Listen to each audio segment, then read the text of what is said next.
Nanumpa sa tubangan sa mga city official ang 30 city ka mga empleyado sa City Hall ning Dakbayan og gisaksihan usab sa mga kauban nga mga empleyado. Mismo si Usami City Mayor Attorney Indy Wuminal Jr. ang nagpapanumpa ngadto kanila ang maungihap sa mga empleyado, ang uban niini mga job order o ang uban usab mga regular employee nga na-promote sa ilang mga posisyon.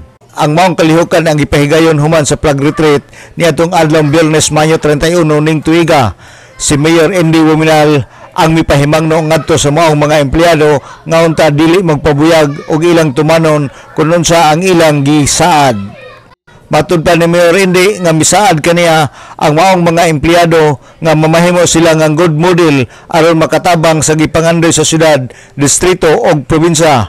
Ug usa sa mga rason ngano nga ang out of office at tubangan sa City Hall o gusto lang ni Mayor ipahinumdom sa mga bag-ong public servant nga sila accountable ug mangita ang tanan nga taga City Hall.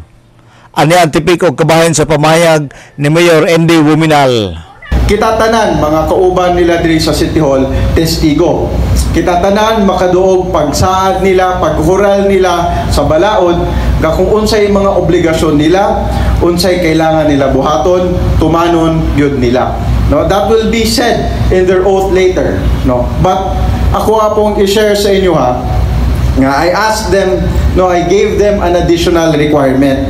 I told them, adisar ko masigurado kung angayan bagyod mo ma-appoint ma-regular diri sa City Hall, diri na mo magtrabaho hantod 65 years old na mo, no. Will you promise me one thing, no? The one additional thing outside sa ilang oath. And that is to become good example. Si Usami City Mayor Attorney Indy Wuminal Jr.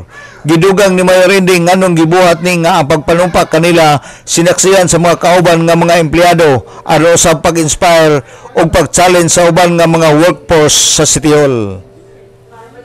Alang sa DXDD Radio Kampana, ang radyo sa simbahan, WD45 Dudong Barcaminto, Danag sa Dakbayan.